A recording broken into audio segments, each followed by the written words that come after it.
आज हम जिस कहानी के बारे में बात करेंगे वो सिर्फ एक कहानी नहीं बल्कि एक पिता की बेचैनी, एक डिटेक्टिव की जांच और कुछ ऐसे राज है जो दिमाग को झंझोड़ कर रख देते हैं। इस कहानी में हर पल के साथ बदलता है सच का चेहरा और अंत तक पता ही नहीं चलता कि कौन है असली गुनहगार। फिल्म का नाम है प्रिजनर्स। तो चलिए शुरू करते हैं, लेकिन उससे पहले नमस्कार दोस्तों, मैं हूं सैम और ये है नो दी स्टोरी।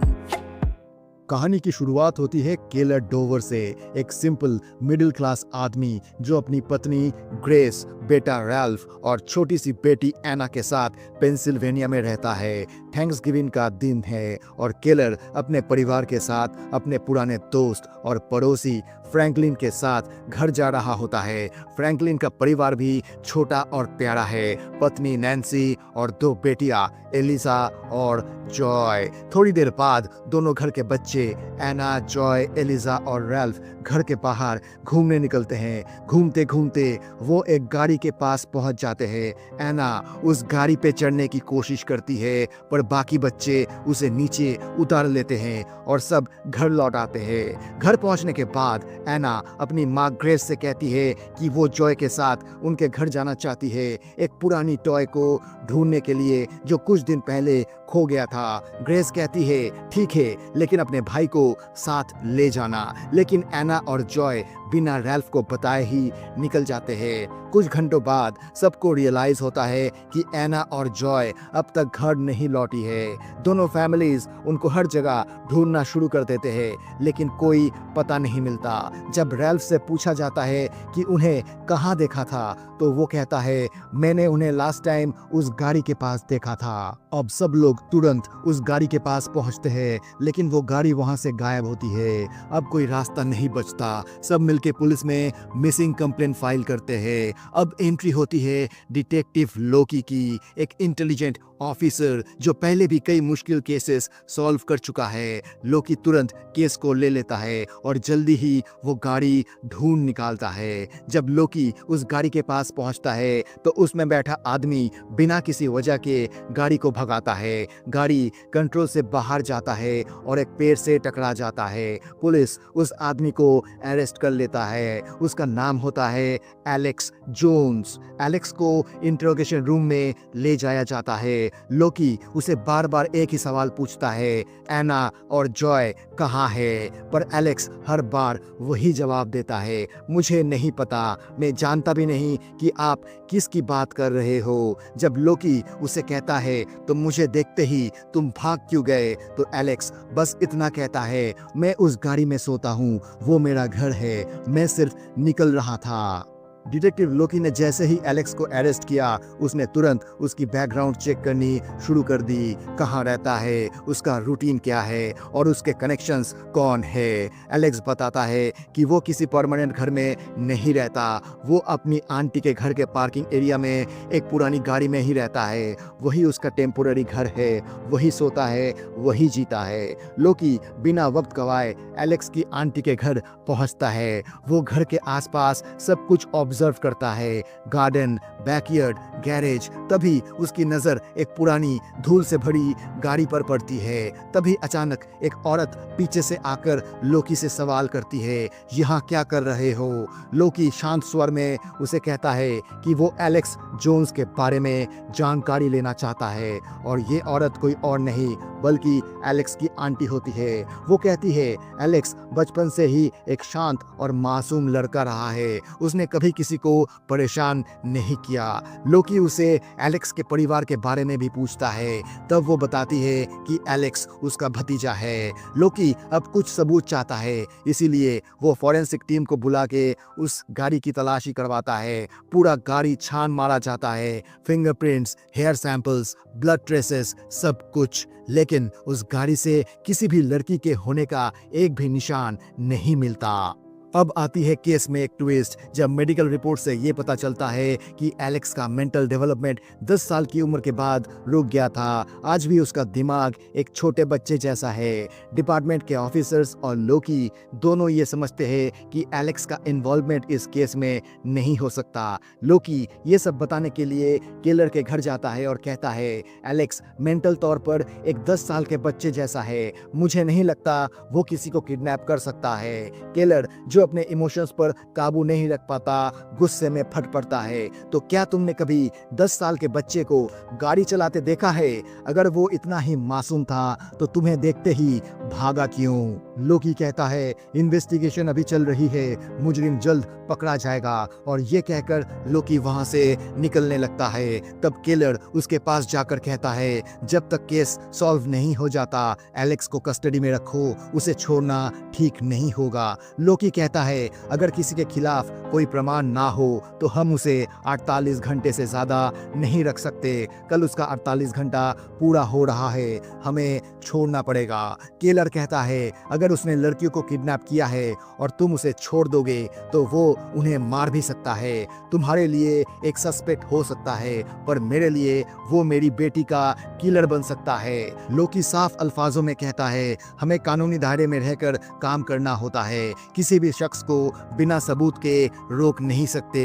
ये कहकर वो वहां से निकल जाता है, लेकिन उसका दिमाग अब भी काम पे लगा होता है। वापस अपने डेस्क पर लोकी केस पे ध्यान देता है। वो उन सभी लोगों की लिस्ट तैयार करता है जो किसी ना किसी तरीके से बच्चों के आसपास थे। जैसे ही वो डेटा स्कैन करता है, उसे एक अजीब इंसान के बारे में पता चलता है। एक ऐसा आदमी जिसके पहले भी खराब रिकॉर्ड रहा है। बिना किसी देर के लोकी उसके घर पहुंचता है। घंटी बजाने के बजाय वो अंदर झांकता है और देखता है कि आदमी बेहोशी की हालत में सोफा पर पड़ा है। लोकी घर के बेसमेंट की तरफ जाता है। नीचे कुछ अजीब महसूस होता है। जैसे ही वो बेसमेंट के एक कोने में पहुंचता है, उसकी नजर एक सड़ी हुई लाश पर पड़ती है। वो तुरंत वापस ऊपर जाता है और उस आदमी को पकड़ लेता है। ये लाश तुम्हारे बेसमेंट में क्या कर रही है? वो गुस्से में पूछता है। वो आदमी धीरे धीरे कन्फेस करता है कि एक दिन एक अजीब आदमी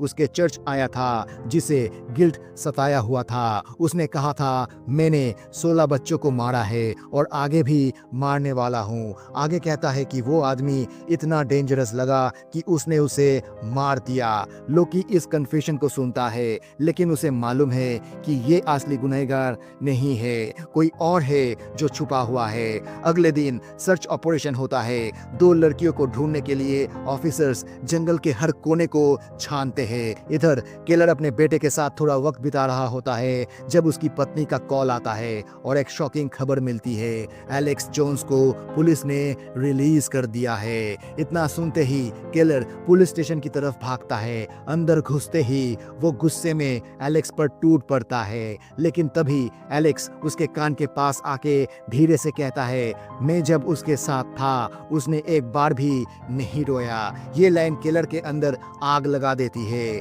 उसके लिए अब सब कुछ क्लियर हो जाता है। एलेक्स ही उसकी बेटी का किडनैपर है। पुलिस दोनों को अलग करती है और बात पहुंचती है लोकी तक। लेकिन जब लोकी एलेक्स से पूछता है, तुमने किलर को कुछ बोला क्या? एलेक्स आंखों में आंखें डालकर झूठ बोलता है, नहीं, मैं चुप था। लोकी डाउट करता है, लेकिन उसके पास सबूत नहीं होता। जब वो वहां से निकलता है, उसे किलर का कॉल आता है, तुमने एलेक्स को दोबारा अरेस्ट किया क्या? लोकी कैजुअली कहता है, नहीं, मुझे नहीं लगता वो गिल्टी है। हमें अपना टाइम किसी और लीड पे लगाना चाहिए। किलर बिना कुछ कहे फोन काट देता है। उसका शक अब यकीन में बदल गया है। एलेक्स ही असली गुनहगार है। किलर एक डेंजरस प्लान बनाता है। उसे डर है कि अगर एलेक्स छूट गया तो उसकी बेटी जिंदा नहीं रहेगी। उस रात वो चुपके से एलेक्स को किडनैप करता है और ले जाता है एक पुराने घर में जहां उसका परिवार पहले रहता था। थोड़ी देर बाद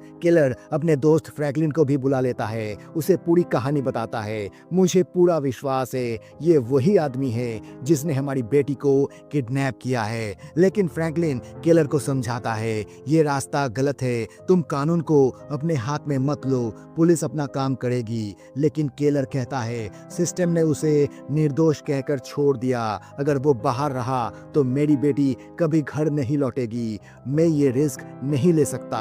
यहीं से कहानी ले लेती है एक और मोड़। केलर अपने गुस्से को कंट्रोल नहीं कर पाता, एलेक्स को बंद कमरे में ले जाके बार बार उस पर हाथ उठाता है, लेकिन एलेक्स हर बार वही जवाब देता है, मैं नहीं जानता। दूसरी तरफ डिटेक्टिव लोकी अपने इन्वेस्टिगेशन को नए मोड़ पर ले जाता है। उसने पुराने रिकॉर्ड्स खोलने शुरू कर दिए हैं, उन सभी बच्चों के केसेस जिनके लापता होने की घटनाएं पिछले कुछ सालों में हुई थी। एक फाइल उसका ध्यान खींच लेती है, एक बच्चा जो 26 साल पहले बिना किसी निशान के गायब हो गया था। लोकी उस पर फोकस करता है और उस बच्चे की माँ से जाके मिलता है। वो औरत थके हुए लफ्जों में कहती है, मेरे बेटे को कोई उठा ले गया था और उस दिन से लेकर आज तक उसका कोई पता नहीं चला।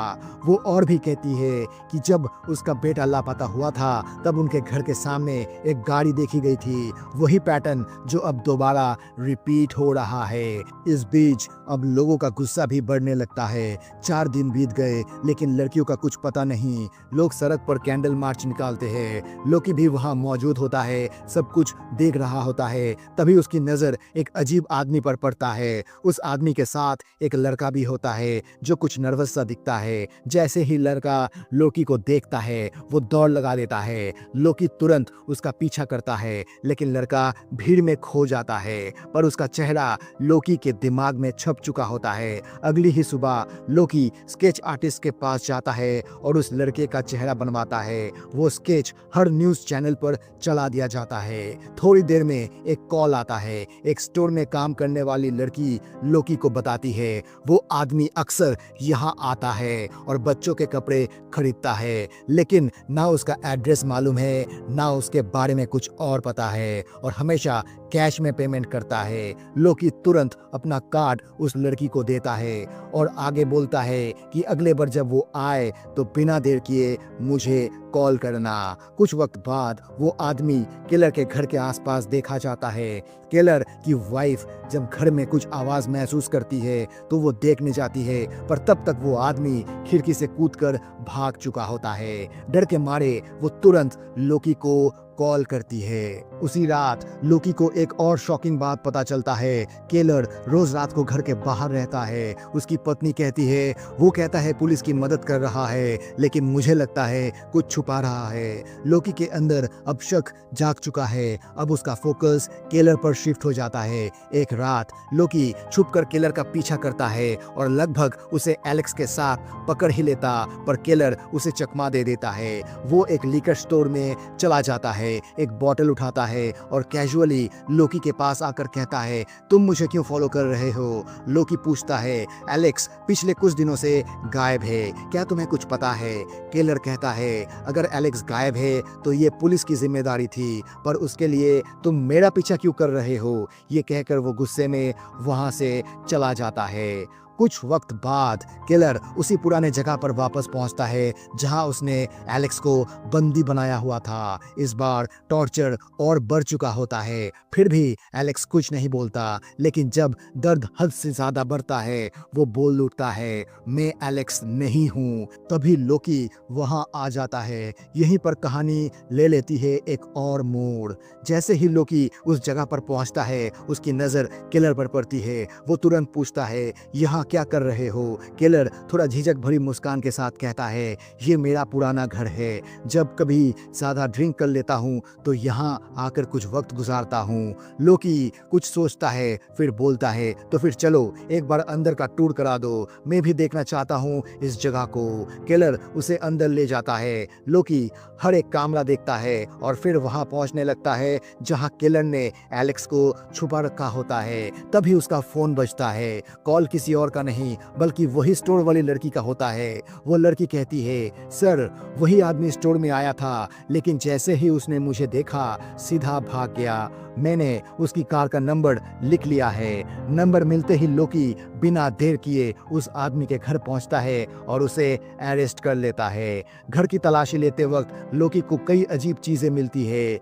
बड़े बड़े मेटल बॉक्सेस लाइन से रखे होते हैं। एक बॉक्स खोलते ही अंदर से जिंदा सांप निकल आते हैं। पर सबसे ज्यादा चौंकाने वाली बात होती है उनके साथ छोटे बच्चों के कपड़े भी मिलते हैं। कुछ कपड़ों पर रक्त के दाग भी होते हैं। एक दूसरे बॉक्स में एक डायरी मिलती है। उस डायरी के पहले ही पन्ने पर लिखा होता है, अगर तुम रास्तों को समझ जाओ तो घर लौट पाओगे। लेकिन उस वक्त कोई भी इस बात का मतलब समझ नहीं पाता। लोकी तुरंत फ्रैंकलिन और किलर को पुलिस स्टेशन बुलाता है ताकि उन कपड़ों की पहचान की जा सके।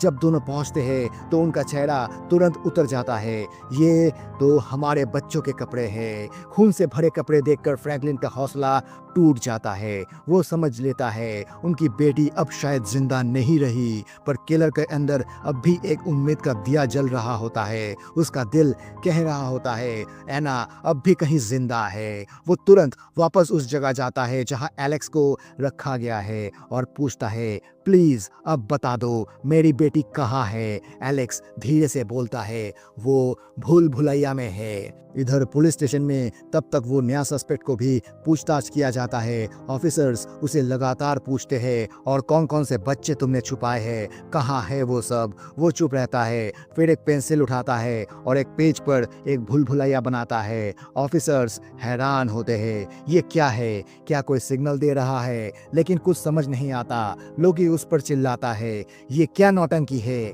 सीधे जवाब दो। तभी अचानक वो आदमी एक ऑफिसर की गन पकड़ लेता है और सबके सामने अपने आप को गोली मार लेता है। एक पल में सब कुछ रुक जाता है। लोकी शॉक में आ जाता है। जितना प्रोग्रेस उसने किया था सब लगता है जैसे मिट्टी में मिल गया हो। पुलिस डिपार्टमेंट में सन्नाटा छा जाता है। लोकी उस पेपर को उठाता है जिसमें भूल भुलैया बना था। शायद इसी में कोई राज छुपा हो। जब लोकी पुलिस स्टेशन के एविडेंस रूम में कुछ पुराने फाइल्स और फोटोज को देख रहा होता है, तभी उसकी नजर एक पुरानी तस्वीर पर टिक जाती है। ये फोटो उस इंसान की होती है जिसे चर्च के प्रीस्ट ने अपने बेसमेंट में मार दिया था। उस लाश के गले में एक लॉकेट होता है, और जैसे ही लोकी उस लॉकेट को ध्यान से देखता है उस पर भी वही डिजाइन बना होता है। इसी बीच फॉरेंसिक लैब से एक शॉकिंग रिपोर्ट आती है। जिन कपड़ों पर खून था वो इंसानी खून नहीं, जानवरों का खून था। उसी समय पता चलता है कि जिस आदमी को लोकी ने सस्पेक्ट बनाया था उसका असली नाम बॉब था। बॉब का बचपन ट्रॉमा से भरा था। उसे एक कपल ने छोटी सी उम्र में किडनैप कर लिया था। उन लोगों ने उस पर ड्रग्स टेस्ट किए, कुछ ऐसे केमिकल्स दिए जिससे उसकी याददाश्त पूरी तरह से चली गई थी। वक्त के साथ अपनी पहचान भूल चुका था और तब से उसका दिमागी हालत खराब हो चुका। इसी इन्वेस्टिगेशन में लोकी के हाथ लगती है एक पुरानी किताब। ये वही किताब थी जो बॉब को दी गई थी, और उसके कवर पर लिखा था, अगर तुम इसे समझ पाए तभी घर वापस जा पाओगे। अब लोकी को समझ आता है बॉब कल्प्रिट नहीं बल्कि विक्टिम था। असली खिलाड़ी अब भी छुपा हुआ है। वहीं दूसरी तरफ किलर का शक अब एलेक्स की आंटी पर जा टिकता है। वो उसके घर पहुंचता है। थोड़ी देर तक दोनों बातें करते हैं। तभी बात बात में किलर के मुंह से निकल जाता है भूल भुलैया। ये शब्द सुनते ही आंटी के चेहरे का रंग बदल जाता है। उसे समझ आता है कि किलर कुछ जानता है। फिर वो एलेक्स के बचपन की बातें शुरू करती है। एक बार उसने सांप देख लिया था, तब से उसने बोलना बंद कर दिया। पर किलर को लगता है ये सब बस कहानियां हैं, असली बात कुछ और है। वो चुपचाप वहां से निकल जाता है। तभी न्यूज मिलती है फ्रैंकलिन की बेटी जॉय मिल गई है। किलर तुरंत हॉस्पिटल पहुंचता है और जॉय से पूछता है, तुम्हें कहाँ रखा गया था। जॉय धीरे से कहती है, वो जगह आप जाके आए थे, हमने आवाज लगाई थी लेकिन उन्होंने हमें चुप करा दिया। किलर अब समझ जाता है वो जगह एलेक्स की आंटी का ही घर है। वो बिना किसी को कुछ बताए वहां से निकलता है, लेकिन डिटेक्टिव लोकी उसे देख लेता है और फॉलो करने लगता है। लोकी को कुछ देर बाद एलेक्स मिल जाता है जिसे किलर ने छुपा कर रखा था। वहीं किलर लौटता है है उसकी आंटी के घर। दरवाज़ा खुला होता है और वो डायरेक्टली अंदर जाता है। वो आंखों में आंखें डालकर कहता है, मुझे पता है मेरी बेटी यही है। तभी वो औरत उस पर बंदूक तान देती है। ड्रॉयर में एक हथकड़ी है, पहनो। केलर शांत रहता है। औरत उसे एक नशा वाली दवा पिलाती है और पीछे के दरवाजे से ले जाती है। चलते चलते वो बोलती है, हमारा बेटा कैंसर से मर गया था। उस दिन भगवान हमसे रूठ गया। तब से हमने फैसला किया, जिस तरह भगवान ने हमसे हमारा बच्चा छीना, हम भी दूसरों के बच्चों को छीनेंगे। सभी माँ बाप को वो दर्द मिले जो हमें मिला। ये हमारी भगवान के खिलाफ लड़ाई है। और एलेक्स यानी जिमी हमारा पहला टारगेट था। और तब किलर को फाइनली समझ आ जाता है, बेसमेंट में जिसका लाश था वो उस औरत का पति था और पूरी कहानी का असली मॉन्स्टर वो औरत खुद थी। उस औरत ने किलर की तरफ देखा, मुस्कुराई और बोला, रिवर्स करो गाड़ी। जब किलर ने पीछे गाड़ी ले गई तब एक छुपी हुई पत्थर से ढकी एंट्रेंस नजर आई, जैसे किसी ने जानबूझ के उस रास्ते को छिपा रखा हो। औरत ने इशारा किया, उतर जाओ नीचे। किलर हिचकिचाया, शक में पड़ा, मगर उसके डिसीजन लेने से पहले ही उसके पैर में गोली लग जाती है। दर्द से जूझता हुआ किलर नीचे गिरता है और वो औरत उसे उस छुपाए हुए अंडरग्राउंड सेल में खींच ले जाती है। दरवाजा बंद किया जाता है, अंदर अंधेरा होता है और एक छोटी सी सीटी किलर के हाथ लगती है। वही सीटी जो उसने अपनी बेटी एना को दी थी, वही सीटी जिसकी तलाश में एना उस दिन घर वापस गई थी। अगले दिन डिटेक्टिव लोकी एलेक्स की आंटी के घर पहुंचता है और बताता है कि एलेक्स मिल गया है। जब वो बातें कर रहा होता है तभी उसकी नजर एक फोटो फ्रेम पर पड़ती है। तस्वीर में एक आदमी होता है और उसके गले में लटका होता है वही लॉकेट जैसा बेसमेंट में मिली लाश के गले में था। लोकी के दिमाग में सब कुछ जुड़ जाता है। यही वो लोग हैं जो बच्चों को किडनैप करते आए हैं, यही है मास्टरमाइंड। वो तुरंत अलर्ट हो जाता है और तभी देखता है कि वो औरत एना को कुछ इंजेक्ट करने वाली है। लोकी उसे रोकने के लिए भागता है और तभी वो औरत उस पे बंदूक तान देती है, लेकिन इससे पहले कि ट्रिगर दबा पाए लोकी उसे गोली मार देता है। औरत गिर जाती है लेकिन लोकी भी जख्मी होता है, लेकिन वो वक्त बर्बाद नहीं करता। एना को उठाता है और तुरंत उसे हॉस्पिटल ले जाता है और एना की जिंदगी बच जाती है। हॉस्पिटल में एक और राज खुलता है। एलेक्स जोन्स का असली नाम कुछ और होता है, बैरी मिलैंड, और वो लड़का होता है जिसे 26 साल पहले उसी औरत ने किडनैप किया था, जिसका दर्द भरी कहानी उस औरत ने कभी लोकी को सुनाई थी, लेकिन वो कहानी झूठी थी। अब बैरी को उसके असली पेरेंट्स के पास भेज दिया जाता है, मगर एक और सवाल अब भी बाकी है, किलर कहाँ गया? अगले कुछ दिनों में उस औरत के घर के आसपास पुलिस खुदाई शुरू करती है। जमीन को खोदकर देखा जा रहा है क्या कोई और लोग भी उसके शिकार बन चुके हैं। रात के वक्त जब सब वहां से जा रहे होते हैं तब लोकी एक अजीब सी आवाज सुनता है। सिटी, वही छोटी सी सिटी। पहले तो लोकी इग्नोर करता है, फिर से आवाज आती है। अब बार बार वो सिटी बजती है और लोकी वहीं रुक जाता है। घूरकर देखता है, क्या वो किलर है जिंदा उसी सिटी के जरिए अपनी जिंदगी का संकेत दे रहा है? और यहीं पे ये कहानी खत्म होती है। तो दोस्तों, अगर आपको ये कहानी पसंद आई हो तो वीडियो को लाइक करें, अपने दोस्तों के साथ शेयर करें और ऐसे ही और मूवी एक्सप्लेनेशंस के लिए हमारे channel know the story Hindi को सब्सक्राइब करना ना भूलें। आपका एक सब्सक्राइब हमें और कहानियां सुनाने के लिए प्रेरित करता है। मिलते हैं अगले वीडियो में एक और दिल छू लेने वाली कहानी के साथ। तब तक के लिए अपना ख्याल रखिए। धन्यवाद।